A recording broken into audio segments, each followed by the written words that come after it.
Good morning, dear students. So in today's lecture, we are going to discuss about the last topic of this chapter, that is conservation of biodiversity. So in last lecture, we have studied about loss of biodiversity, its reasons, that is Abel quadrant, and its impact. So after learning this much, we are now very much sure that for the survival of the human being and to maintain the homely atmosphere on this planet for particularly human needs to have workout for the conservation of the biodiversity. So what are the ways so that we can conserve the biodiversity that we are going to discuss in today's lecture? So what are the reasons? First of all, number one, उसमें reasons जो है उसको भी group किया गया है, that is narrowly utilitarian arguments, then broadly utilitarian arguments, and the last one is ethical arguments. So obvious है कि कंजर्वेशन करना चाहिए नेचर का, बायोडाइवर्सिटी का, उसके लिए आपके पास कुछ वैलिड रीजंस होने चाहिए, और ये जो रीजंस है उसको ग्रुप किया गया इन तीन कैटेगरीज में. तो वन बाय वन इन तीनों कैटेगरी में पहले हम डिस्कस करेंगे और उसके बाद उसके कंजर्वेशन के मोड्स क्या क्या हो सकते हैं. So first reason, that is narrowly utilitarian arguments. तो नैरो कंसेप्ट है ये, एक आप बोल सकते हैं. तो ह्यूमन क्यों हमें बायोडाइवर्सिटी का कंजर्वेशन करना चाहिए, वो एक नैरो माइंडेड परसेप्शन के हिसाब से अगर हम सोचें तो human derive some economical benefits, not some, many economical benefits from nature, such as food, firewood, fiber, construction material, industrial products like tannin, lubricants, dyes, resins, perfumes. Enormous number of the products are that we are getting from the nature, and obviously some natural medicines. Okay, more than 25% of the drugs are derived from plants. Okay, so whatever drugs we are using right now, means medicines we are using right now, the active ingredient of those drugs, okay, उसमें 25% से ज्यादा contribution plants का है. 25,000 species of the plants have medicinal values, और ये 25,000 species जो plants की हम बात कर रहे हैं, the species which have been reported, which have been studied exclusively, extensively, तब जाके हमें पता चला है कि this plants are having medicinal values. लेकिन उसके अलावा भी ऐसे बहुत सारे plant species होंगे जो अभी अनएक्सप्लोर्ड है, या तो सिर्फ उसका यूसेज कैसे करना है वो नेटिव पीपल को पता है, या जिसको हम मतलब जो जंगल में रहते हैं, राइट, या माउंटेन रेंज में इंटरनल जोन्स में रहते हैं उनको पता है, नेटिव्स को पता है, जो मॉडर्न मैन को पता ही नहीं है. ऐसे तो बहुत सारे और स्पीसीज हो सकते हैं. तो ऑब्वियस है कि क्योंकि हमें इसने इतने सारे बेनिफिट्स हो रहे हैं इकोनॉमिकल, तो ऑब्वियसली इकोनॉमिकल बेनिफिट्स हो रहे हैं, तो हमें प्लांट्स और बाकी जो एनिमल या ऐसे जो कोई भी स्पीसीज है जिसमें से हमें बेनिफिट हो रहा है, उन सभी स्पीसीज का कंजर्वेशन, प्रिजर्वेशन करना चाहिए. ये एक कंसेप्ट है. दूसरा है ब्रॉड कंसेप्ट, ओके, जिसमें हम सिर्फ इकोनॉमिकल बेनिफिट्स की बात नहीं कर रहे हैं. तो आप देख सकते हैं यहाँ पे फोटोग्राफ में the beauty of nature. So biodiversity plays a major role in many ecosystem services. For example, Amazon rainforest produces 20% of the total oxygen in the Earth's atmosphere. तो अभी हमें पता है during the time of the corona pandemic, what is the value of oxygen, right? So nature is providing this valuable oxygen without earning a single rupee from that. It is providing us, it is totally free of cost. Okay, just we have to take care of the nature, that's it. So only Amazon rainforest, okay, which is passing through the Brazil and all these countries, okay, 20% जितना oxygen ये produce करके देते हैं. and that's why Amazon rainforest are considered as lungs of the earth. Pollination एक दूसरा reason है, pollination through बीज, बम्बल बीज, बर्ड्स एंड बैट्स, ये पोलिनेटर्स जो है नेचुरल पोलिनेटर्स, तो वो प्लांट स्पीसीज को स्प्रेड करने में, उनके रिप्रोडक्शन में हेल्प कर रहे हैं. It is also one of the very important duty performed by this natural mechanisms. Aesthetic pleasures we are getting, okay, because of this nature. Okay, hum if we are passing through a mountain range, if we are passing through some jungles, if we are just sailing through a river and all these things, okay, our natural जितने भी places है जहां से हम कोई activities कर रहे हैं, अगर वहां पे हम घूमने जा रहे हैं, if you are walking on the grass and all, right, obviously it is looking so pleasant, okay, it is giving calmness to our entire body and mind. So we are getting aesthetic pleasures from this nature, and that is also one of the reason that we should preserve it. Third जो है that is ethical arguments. तो ethical arguments में क्या हो सकता है? So every species has an intrinsic value in nature. सिर्फ human ही इंपॉर्टेंट नहीं है. We have a moral duty to take care for their well being. Okay, ये ह्यूमन की ड्यूटी है क्योंकि हम सेल्फ कॉन्शियस है. आपको पता है 11th स्टैंडर्ड फर्स्ट चैप्टर, उसमें कॉन्शियसनेस में हमने पढ़ा था human are the only creature who are self conscious. तो फिर ये because being the smartest organism on this planet we have to take care of them. Okay, हर एक क्रिएचर का हमें ध्यान रखना चाहिए. Okay, because this planet and the mother nature is the mother of all creatures, not only of human. Okay, so ये जो भी नेचुरल ब्यूटी हम हमारे आसपास देख रहे हैं, okay, everything is actually related with us, और ये हमारे खुद के फैमिली के ही हैं, and so that we have to take care of them. Now types of biodiversity conservation. तो दो तरह के ब्रॉड उसमें क्लासिफिकेशन या ग्रुप्स हैं. एक है इन सीटू कंजर्वेशन, जिसको हम बोलते हैं ऑन साइट, जहां पे रिक्वायरमेंट है वहीं पे हम उसको कंजर्व कर रहे हैं. दूसरा होता है ex situ conservation which is called off site, मतलब ऑफ द साइट. इसका मतलब है कि जहां पे ऑर्गेनिज्म सर्वाइव कर रहे हैं उसको वहां से किसी एक सेफ प्लेस पे ले जाके हम उसका कंजर्वेशन कर रहे हैं. That is called off site conservation. Now first one, in situ conservation, जिसको हम बोलते हैं on site conservation.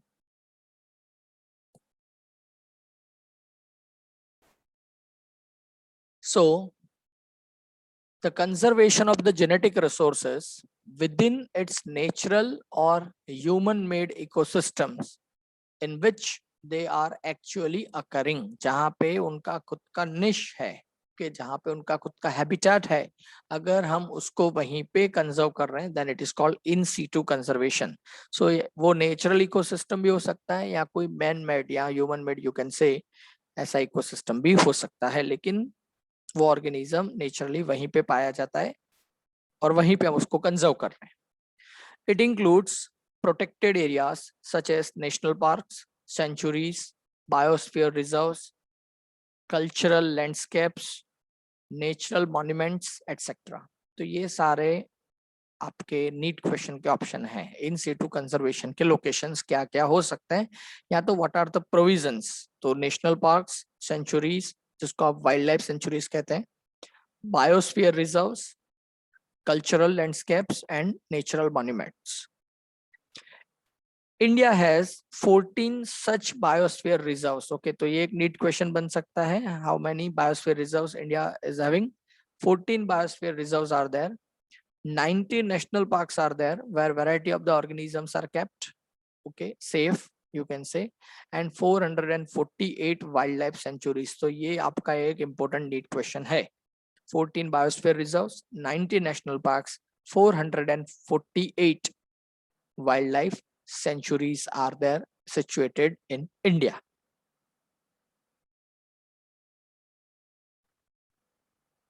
So national parks के बारे में डियर स्टूडेंट्स हम डिस्कस करने जा रहे हैं. So strictly reserved areas for the welfare of the wildlife where private ownership, cultivation, grazing etcetera are prohibited. Okay, strictly reserved area है, मतलब वहां पे ह्यूमन एक्टिविटीज अलाउड नहीं है. Okay, it is the area exclusively reserved for welfare of the wildlife. तो वहां पे कोई प्राइवेट ऑनरशिप नहीं हो सकता है लैंड का या किसी एक प्लेस का, या फिर आप कंस्ट्रक्शन नहीं कर सकते वहां पे, कल्टीवेशन नहीं कर सकते हैं, ग्रेजिंग के लिए आप उस एरिया को यूज नहीं कर सकते हैं. फॉर एग्जाम्पल ऐसा है Eravikulam national park in Kerala. Okay, it is reserved area, national park है, रिजर्व्ड है ऑब्वियसली. ओके, और we know that Kerala is famous for its elephant. Okay, Munnar के पास आप देख सकते हैं, Munnar is one such beautiful place of Kerala. Okay, tourist place है Munnar. Okay, so Eravikulam national park is there. Okay, फिर सेंचुरीज की अगर हम बात करते हैं तो ऐसा एक सेंचुरी आप देख सकते हैं, यहाँ पे फोटोग्राफ में आपको दिखा है, Periyar wildlife century.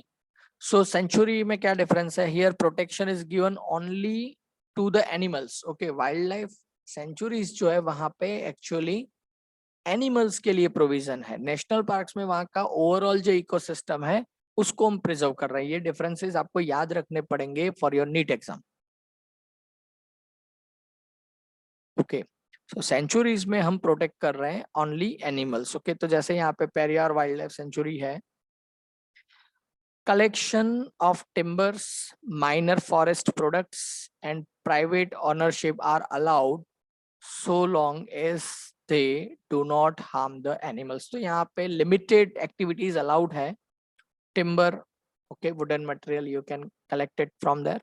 Minor forest products you can collect it.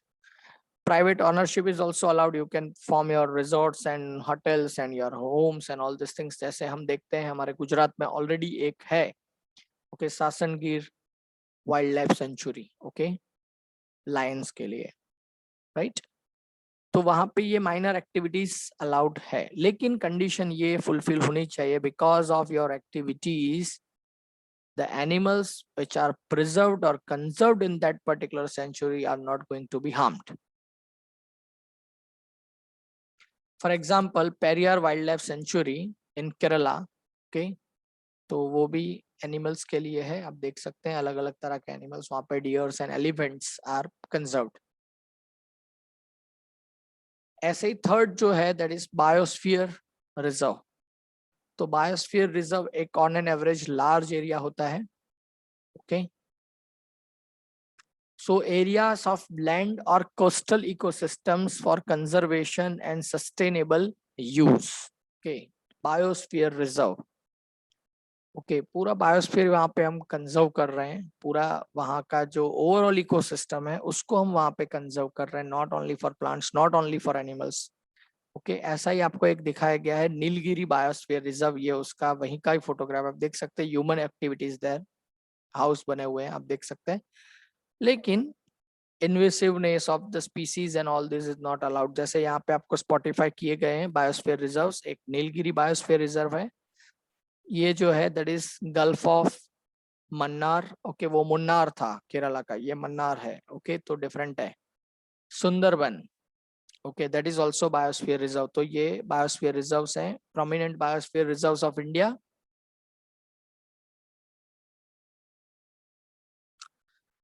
फिर एक वे होता है सेक्रेड ग्रोव्स और you can say sacred forest. Okay, क्या है ये? So the forest fragments which are communally protected based on religious beliefs. Okay, तो ऐसे फॉरेस्ट एरिया जो पर्टिकुलरली रिलीजियस बिलीफ के बेस पे उसको प्रोटेक्ट किया गया है. ओके, ऐसे जो है those are the sacred groves. अब सेक्रेड ग्रोव्स है और रिलीजियस बिलीफ की वजह से उसको प्रोटेक्ट किया गया है. Obviously human activity will be there, pilgrimage and all will be observed. Okay, ऐसे आप देख सकते हैं sacred groves in Khasi and Jaintia hills in Meghalaya. Okay, तो मेघालय में आपको ऐसे सेकंड ग्रुव्स देखने मिल सकते हैं। पर्टिकुलरली वहाँ पे 3 माउंटेन रेंज है, गारो, खासी एंड जैंतिया। तो वहाँ पे जो खासी एंड जैंतिया है, वो जो माउंटेन रेंज है, हिल्स है मेघालय में पर्टिकुलरली, वहाँ पे आपको ऐसे सेकंड ग्रुव्स देखने मिल सकते हैं। आप देख सकते हैं दोनों तरफ फॉरेस्ट है, बीच में से रास्ता जा रहा है। यहाँ पे आप देख सकते हैं एक टेम्पल जैसा है। ओके, यहाँ पे आप शिवलिंग देख सकते हैं। ओके, और यहाँ पे भी ऐसे आप देख सकते हैं कुछ रिलीजियस मॉन्यूमेंट्स जैसा कुछ एंशियंट है। तो ऑब्वियसली यहाँ पे कोई ना कोई विजिट करता ही होगा। आप रास्ता भी देख सकते हैं यहाँ से। ओके, क्योंकि आप देख रहे हैं यहाँ पे ट्रीज नहीं है ऑन दिस वे। यहाँ पे भी आप देख सकते हैं place is not having tree in the same way over here. लेकिन फॉरेस्ट को फिर भी प्रिजर्व किया गया है वहां पे। Aravalli hills of the Rajasthan is also one such sacred groves. Okay, Aravalli Rajasthan, जो राजस्थान और गुजरात दोनों में है पर्टिकुलरली, राइट। फिर Western Ghat regions of the Karnataka and Maharashtra, Sahyadri की जो माउंटेन रेंज है, ओके, वेस्टर्न घाट में, that is also having the sacred groves. Okay, Surguja, Chanda and Bastar areas of the Madhya Pradesh. Okay, तो ये बहुत इंपॉर्टेंट सेकंड ग्रुव्स आपको बताए जा रहे हैं यहाँ पे। Surguja, Chanda and Bastar, this three are the you can say some places of the Madhya Pradesh. Okay, तो मेघालय, राजस्थान, महाराष्ट्र एंड कर्नाटका एंड मध्य प्रदेश, आप देखो बहुत सारे डिफरेंट जोन के हमारे स्टेट्स हैं, वहां पे सेकंड ग्रुव्स हमें बताए गए यहाँ पे।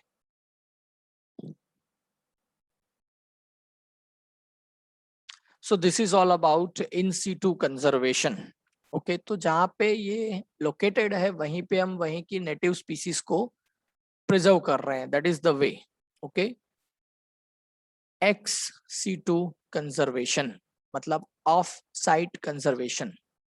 So what do you mean by ex situ conservation? So it is the conservation of the organisms outside their habitats.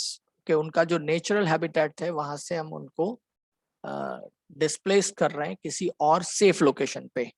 तो ऐसे एग्जांपल्स क्या क्या हो सकते हैं? Number 1, genetic resource centres. Genetic resource centres में आप देखिए क्या क्या हो सकता है। आप देखिए यहाँ पे सीड्स प्रिजर्व किए गए हैं। Okay, live animals are conserved, semen, okay, जिसमें स्पर्म प्रिजर्व किया जा रहा है। ओके, और ये लाइव वेजिटेशन भी आप देख सकते हैं। तो जेनेटिक रिसोर्स सेंटर्स जहाँ पे पर्टिकुलरली उनके जीन्स को हम कंजर्व कर रहे हैं। ओके, दूसरा होता है जूलॉजिकल पार्क्स, जिसको आपने ऑलरेडी 11th में भी स्टडी किया हुआ है चैप्टर नंबर 1 में। तो ऑब्वियसली हम क्या कर रहे हैं, कुछ ऐसे एनिमल्स के जो वाइल्ड लाइफ एनिमल्स हैं विच आर एक्चुअली एंडेंजर्ड और उनके प्लेस पे उनके नंबर्स कम हो रहे हैं, हम उनको जूलॉजिकल पार्क में कंजर्व कर सकते हैं। फिर wild life safari parks, okay, जहाँ पे हम विजिट करके एनिमल्स को बहुत नजदीक से देख सकते हैं। फिर है बॉटनिकल गार्डन्स। ओके, तो आप देख सकते हैं यहाँ पे हावड़ा कलकत्ता का जो बॉटनिकल गार्डन है, इंडियन बॉटनिकल गार्डन, उसका फोटोग्राफ है ये। फिर जीन बैंक्स, ओके, जहाँ पे टिश्यू कल्चर करके हम प्रिजर्व कर रहे हैं। फिर क्रायो प्रिजर्वेशन सेंटर्स, जहाँ पे हम लिक्विड नाइट्रोजन में ऑर्गेनिजम्स के कुछ सेल्स हैं या गैमेट्स हैं, सीड्स हैं, उनको हम प्रिजर्व कर रहे हैं। ओके, सो ये कुछ प्रोविजंस हैं of the ex situ conservation. तो डियर स्टूडेंट्स, सभी के बारे में हम डिस्कस करेंगे।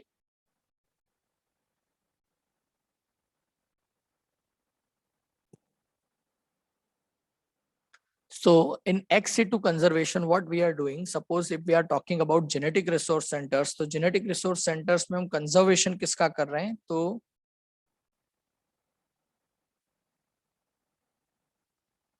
ओके, जैसे आप यहाँ पे देखिए सीड्स को कंजर्व किया गया है।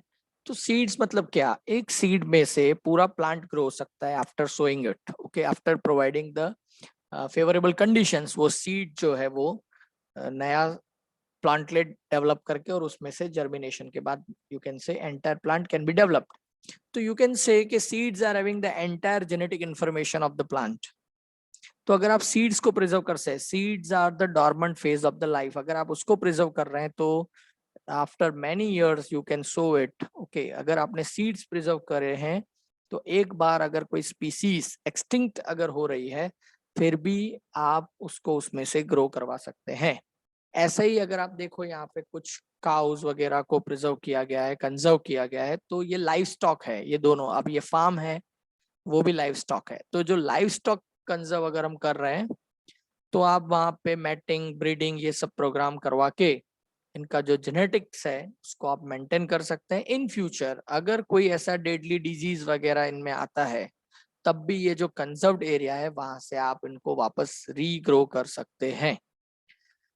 फिर सीमेंट कंटेनर्स आप देख सकते हैं। तो सीमेंट कंटेनर्स में क्या किया जाता है, तो ये जो एनिमल्स वगैरह है, ओके, उनके सीमेंट को प्रिजर्व किया जाता है। सीमेंट मतलब the fluid which is having sperms. Okay, तो उसको प्रिजर्व किया जाता है। ओके, चैप्टर नंबर 9 जो है उसमें हम ये देखने वाले हैं कि उसका रोल क्या है, particularly for development of the new heard and large heard size. अगर आपको डेवलप करना है वगैरह, ऐसे जो ब्रीडिंग प्रोग्राम आपको रन करना है तब आपको ये सीमेंट चाहिए। तो सीमेंट कंटेनर में हम लो टेम्परेचर पे, अल्ट्रा लो टेम्परेचर पे उसको प्रिजर्व करके रख सकते हैं फॉर मेनी ईयर्स। और फिर अगर वो स्पीसीज एंडेंजर्ड हो रही है, ऐसा कुछ हो रहा है, तो फिर वापस हम उसी सीमेंट को यूज करके ब्रीडिंग प्रोग्राम रन करके उसके हर्ट साइज को हम इंक्रीज करवा सकते हैं। दूसरा, जोलॉजिकल पार्क के बारे में ऑलरेडी हमें पता है, वाइल्ड लाइफ सफारी पार्क्स में भी पता है कि वो एक्चुअली उसके नेटिव प्लेस में नहीं है, लेकिन हम एक आर्टिफिशियल एनवायरनमेंट वहां पे ऐसा क्रिएट कर रहे हैं कि जहाँ पे हम उसको, उस एनिमल्स को रख के, और you can learn people, you can educate people about our enormous biodiversity and all. और उसके साथ साथ उन एनिमल्स वगैरह का कंजर्वेशन भी वहां पे हो सकता है। इन the same way botanical gardens, और वहां पे भी इसी तरह से पर्टिकुलरली वाइल्ड लाइफ सफारी में हम एनिमल्स को एडवांटेज दे रहे हैं, और बॉटनिकल गार्डन्स में यही एडवांटेज हम क्रिएट कर रहे हैं प्लांट्स के लिए। जीन बैंक्स, तो जीन बैंक्स में क्या है, तो हम आइसोलेटेड फॉर्म में जीन्स को भी प्रिजर्व कर सकते हैं। ये आप ऑब्वियसली स्टडी करने वाले हैं इसी स्टैंडर्ड में। लेकिन ये जो जीन बैंक है पर्टिकुलरली, वहां पे जरूरी नहीं है सिर्फ आइसोलेटेड जीन्स को ही वहां पे प्रिजर्व किया जाए, complete genome can be preserved. Okay, एक ऑर्गेनिज्म के जितने क्रोमोसोम्स है उसको जीनोम फॉर्म में आप वहां पे कंजर्व कर सकते हैं। उसके साथ साथ उसका प्रोटोप्लास्ट, अगर प्लांट है तो उसके प्रोटोप्लास्ट को भी कंजर्व कर सकते हैं, उनके गैमेट्स को आप कंजर्व कर सकते हैं। तो ultimately it is called gene banks. Okay, और वहां पे टिश्यू कल्चर जैसे कुछ टेक्निक्स अप्लाई करके, कल्चरिंग टेक्निक्स अप्लाई करके आप उनको रीग्रो वहां पे कर सकते हैं। ऐसे ही क्रायो प्रिजर्वेशन है। क्रायो प्रिजर्वेशन का मतलब होता है preservation of all such living cells, tissues, gametes, seeds, okay, in liquid nitrogen. और लिक्विड नाइट्रोजन का टेम्परेचर होता है -196 degree Celsius, -196 degree Celsius, which is the condition of the liquid nitrogen, okay, in which you can preserve, you can conserve variety of the cells, seeds, gametes, spores। आप इन सबको preserve कर सकते हो, और जब आपको इन फ्यूचर रिक्वायर्ड है you can reuse them. Okay, तो ये पॉसिबल है। लिक्विड नाइट्रोजन -196 डिग्री सेल्सियस, ये एक इंपॉर्टेंट एमसीक्यू है। अब -196 degree Celsius is actually the boiling temperature of the nitrogen. Okay, क्योंकि जैसे ही -196 डिग्री सेल्सियस से टेम्परेचर थोड़ा भी बढ़ेगा, the nitrogen is going to be converted into vapour. Okay, तो ये उसका बॉइलिंग पॉइंट है, ये भी आपको याद रखना है। चलिए, हॉटस्पॉट्स एक इंपॉर्टेंट टॉपिक नीट के लिए इस चैप्टर से। सो हॉटस्पॉट्स क्या है, so these are the regions with very high species richness. ऐसे एरिया कि जहाँ पे स्पीसीज रिचनेस बहुत ज्यादा है, मतलब कि आपको बायोडाइवर्सिटी वहां पे ज्यादा देखने मिलती है। जैसा स्टार्टिंग में ही इस चैप्टर में हमने देखा था, Western Ghats of India is having higher biodiversity compare to Eastern Ghats. तो आप यहाँ पे देखिए, एक मैप में आपको ये पिक्चराइज करवाने का ट्राई किया गया है। ओके, यहाँ पे आप देख सकते हैं richness in the western Ghats, in the Kerala, Karnataka and all this. और आप देखिए यहाँ पे, okay, Orissa, Hyderabad and you can से राइट, एंड तमिलनाडु, वहाँ पे कम है biodiversity. High degree of endemism is also there. Species is confined only to a specific region. Hotspot की डेफिनेशन है, एक तो वहां पे स्पीसीज रिचनेस ज्यादा है, सिर्फ वही रिक्वायर्ड नहीं है, उसके साथ साथ वहां पे एंडेमिज्म का जो रेशियो है वो भी ज्यादा होना चाहिए। एंडेमिज्म का मतलब क्या है कि वहां पे जो स्पीसीज मिल रही है it is endemic to that, मतलब उसी एरिया में कन्फाइंड है, वहां से अगर उसको आप डिस्प्लेस कर रहे हो तो वो जल्दी कहीं पे ग्रो नहीं होने वाला है। Okay, confined to a specific region but most threatened. Okay, endemism है बट मोस्ट थ्रेटेंड स्पीसीज है, मतलब कि अगर उसकी केयर नहीं की गई तो near future it is going to be eliminated from the ecosystem. तो ऐसे जो जोन है उसको हम बोलते हैं हॉटस्पॉट्स, क्योंकि बायोडाइवर्सिटी ज्यादा है लेकिन कैसा है, थ्रेटेंड है। अगर वहां पे ह्यूमन एक्टिविटी या कुछ ऐसी एक्टिविटीज बढ़ जाएगी जिसकी वजह से ये सारी स्पीसीज लॉस होगी, तो आप सोच सकते हैं कि जहाँ पे रिचनेस जितनी ज्यादा होती है वहां पे डैमेज भी उतना फास्ट होने के चांसेस हैं बाद में। सो ओवरऑल अगर पूरे वर्ल्ड की बात करें तो there are 34 hotspots in the world. Okay, ऐसे 34 स्पीसीज रिच एरिया यहाँ पे है। उस 34 में से इंडिया में 3 है। आप सोच सकते हैं पूरे ग्लोबल लेवल पे 34 है और उसका 10% इंडिया में है। Okay, you can see, you can be amazed. Okay, so 3 hotspots cover India's biodiversity region. और 3 हॉटस्पॉट्स कौन से, ये भी एक नीट क्वेश्चन है। तो एक है Western Ghat and Sri Lanka region. Okay, तो वेस्टर्न घाट एंड श्रीलंका ये पूरा जो है that is one hotspots of India. दूसरा है इंडो बर्मा बॉर्डर का एरिया, मतलब म्यांमार और इंडिया का जो बॉर्डर है, ओके, वो एरिया। और एक जो है हिमालयन रीजन। ओके, तो ये 3 जो है इंडिया के हॉटस्पॉट्स हैं। ये वेस्टर्न घाट का फोटोग्राफ, ओके, पूरा सह्याद्री की ये पूरी माउंटेन रेंज है। ओके, ये जो है Indo Burma hotspots. Okay,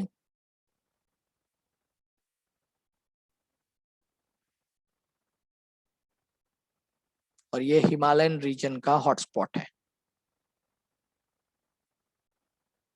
So all hotspots together cover only less than 2% of the Earth's land area। 34 hotspots है ओवरऑल वर्ल्ड में, और उसका ओवरऑल लैंड एरिया कितना ऑक्यूपायर हो रहा है, less than 2% land area has been occupied, but the species richness is extremely high। okay, area 2% से भी कम कवर हो रहा है लेकिन species richness वहां पे enormous है।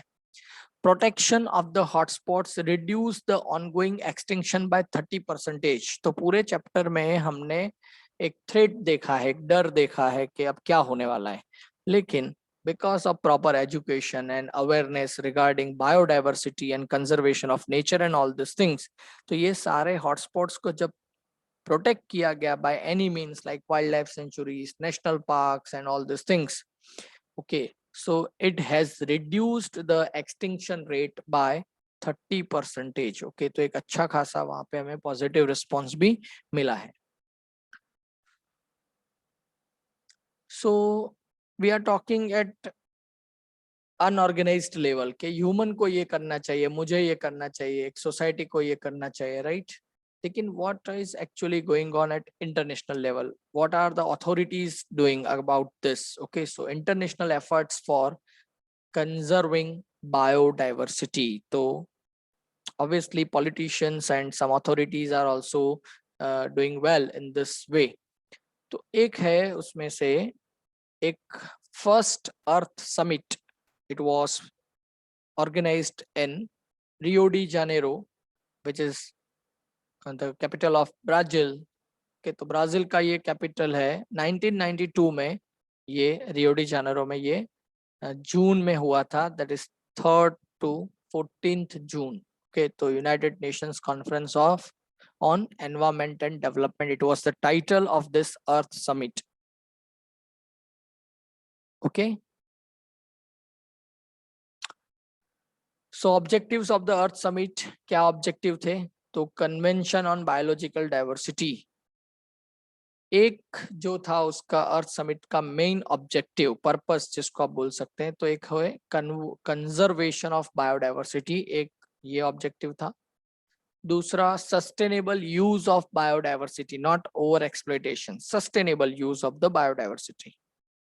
Number 3, sharing of benefits arising from genetic resources. तो countries के बीच में ये शेयरिंग भी होना चाहिए, जेनेटिक रिसोर्सेज के थ्रू जो बेनिफिट्स हो रहे हैं उसका शेयरिंग भी होना चाहिए इंटरनेशनल प्लेटफॉर्म पे, राइट?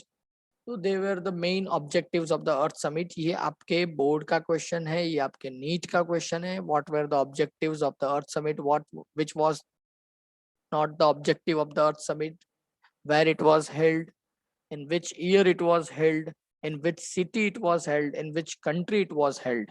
Okay, ये बहुत सारे क्वेश्चंस यहाँ से अराइज हो सकते हैं.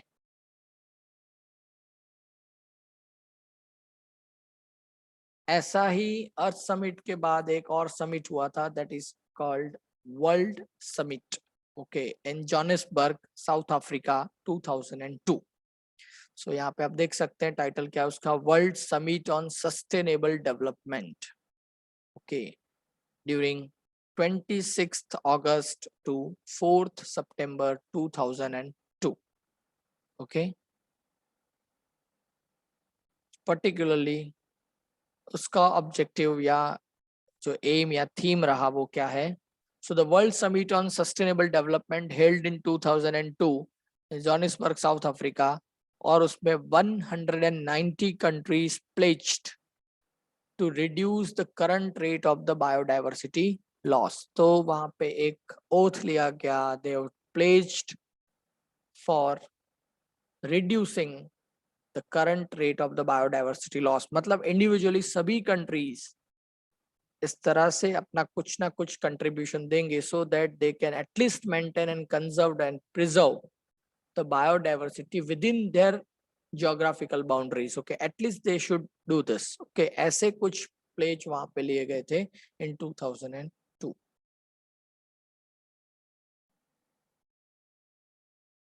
So dear students, at international level also this type of the summits and meetings and all these are also going on under the banner of United Nations Organization. UNESCO even many a times is doing such type of the events. Okay, and obviously somewhat, at least somewhat positive results we are getting because the participants of this type of the summits are the policymakers. Okay, so if the policymakers are doing well, okay, the common man is also going to do its part. Okay, but obviously being a human, being a self-conscious entity of the nature, okay, we are not supposed to wait for the policymakers. Okay, they will do their part, they will perform their duties, but being a kind human, we have to conserve our neighbor, that means our biodiversity. At least wherever we are living, wherever we are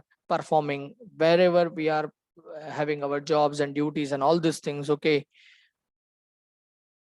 at least in the nearby area of those zones. Okay, if you are conserving the nature and everybody is doing its own role, okay, at global level we are also going to change the scenario very soon. Okay, it is possible, it is just not like impossible, it is possible, but everybody has to play its role for conservation of the biodiversity. So dear students, with this notes, I am ending this session. With this notes, our chapter is also going to end. Okay, if you are having any doubts, queries, questions regarding biodiversity and all, okay, you can call me, message me.